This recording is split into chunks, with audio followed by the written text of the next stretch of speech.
Araw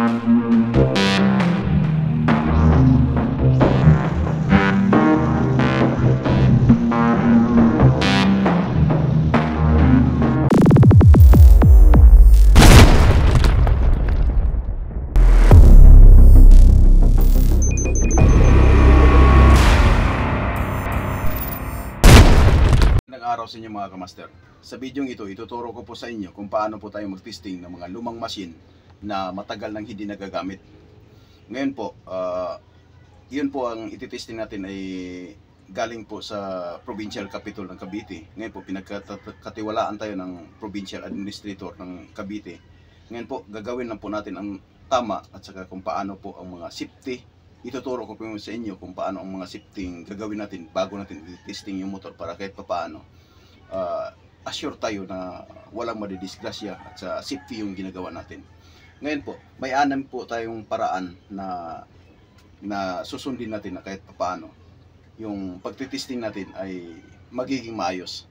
Ngayon po, yung una pong gagawin natin mga master ay unang paraan po na gagawin natin ay remove the wiring from the motor, then check first the control before if functional or not. Ngayon po master, ang gagawin natin, ang unang gagawin natin ay tatanggalin natin yung supply ng motor doon sa control. Ngayon, pagdating doon, ang ititesting natin mga una ay yung control. Yung control. Pag natanggal natin yung supply ng motor, tanggalin, supplyan mo natin yung control. Tapos ngayon, ititesting natin siya kung functional ba siya or hindi. Ngayon po, kung functional naman, di okay na po yun. Ngayon, yung pangalawa po ay check the industrial motor if okay. Ngayon, yung pangalawa po, yung motor, yung mismong industrial motor na ititesting natin, i-check natin kung okay pa ba siya o hindi, grounded ba siya o hindi, o sunog na ba siya. Ngayon po, ang pag-check naman po yun master, i-recommend ko rin po sa inyo yung video ko na isang kung paano mag-check ng motor. Doon po, malalaman nyo rin po kung paano po siya mag-check ng motor, ng mga industrial motor. Ngayon master, yung pangatlo, check the mechanical connected to the motor if free wheel or not. Ngayon master, i-check natin yung mechanical mismo ng motor na dinadala ng motor natin kung free wheel ba o hindi. Kasi pag i-testing natin master na testing natin kaagad na hindi natin malalaman kung free wheel ba siya, may posibilidad po na magkaroon ng problema yung motor natin, magdisgrasya o kung ano ba mga fallen object na nandun sa loob.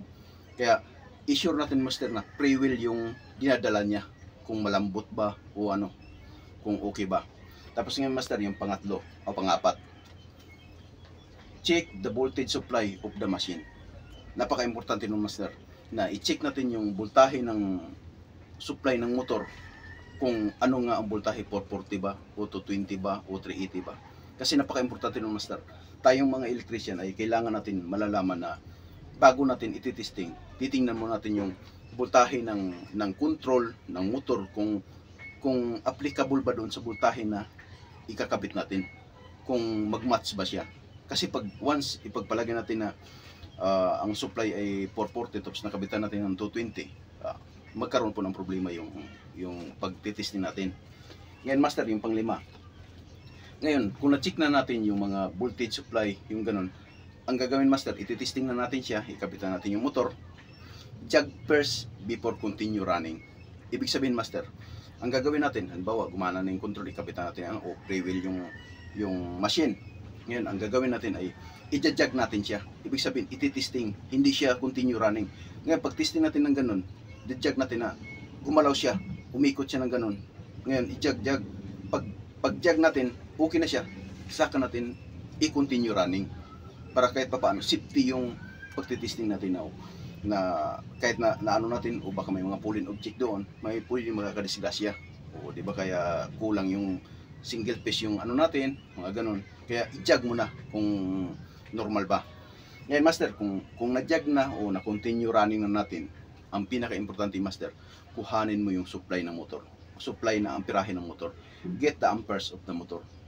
Pagkatapos master, kung umiikot na siya na umiikot, titingnan natin, ika-clamp natin yung motor kung normal ba yung amperahe, kung accurate ba doon sa ilang HP siya doon sa ano. Ngayon master, yung pag ano noon, pag ano ng amperahe ay isa-isa. Sa line 1, kailangan makuha mo yung amperahe. Line 2, amperahe. Kung okay naman po master, yun lang po ang pinaka-basic na paraan na kahit pa paano maging safety yung pagtitesting natin sa mga lumang makina. Hindi po basta-basta master na ititesting natin agad, kasi para iwas aksidente at saka iwas makasira tayo ng mga machine. Yun po ang pinaka-importante master. Ngayon master, magtitesting na tayo ng motor.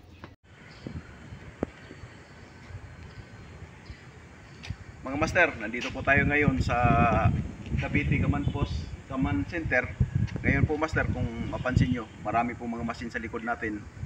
Ngayon po ay pinagkakatiwalaan tayo ng Provincial Capital ng Cavite na ititesting po lahat ng mga machine dito na sa likuran natin bago i-install.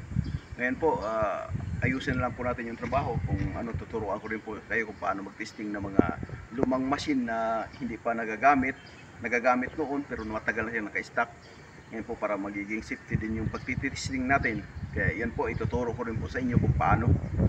Mga master, kung mapansin nyo master, ito po yung isa sa mga machine na ititesting natin. Kung mapansin nyo, bago po natin ititesting sa motor master, titingnan muna natin yung mechanical nito kung free wheel ba. Ngayon po master, ang pag-ano nito, ang pag-testing ng machine ng ganito, kailangan po master, ikutin muna natin to kung free wheel ba, para hindi po mahirapan yung motor natin pag-andar. Kaya dito pa lang master, mapansin natin kung okay ba. Pag ganyan master, kung mapansin natin na umiikot naman siya, free wheel naman siya, kaya yun yung master, yun yung mga time na susuplayan natin yung motor. Pero pag pansin nyo master na matigas to, huwag nyo na ituloy. Tatanggalin nyo ng belt, yung motor na lang po ititesting, kasi ang problema nun, mechanical po.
Master, tapos na po natin na testing yung mga machine na ano natin, pinagkakatiwalaan tayo ng Provincial Capital ng Cavite, saka sa Provincial Administrator din po. Salamat din po sa nag-refer sa atin na ititesting natin yung makina, sa tiwala nila sa atin.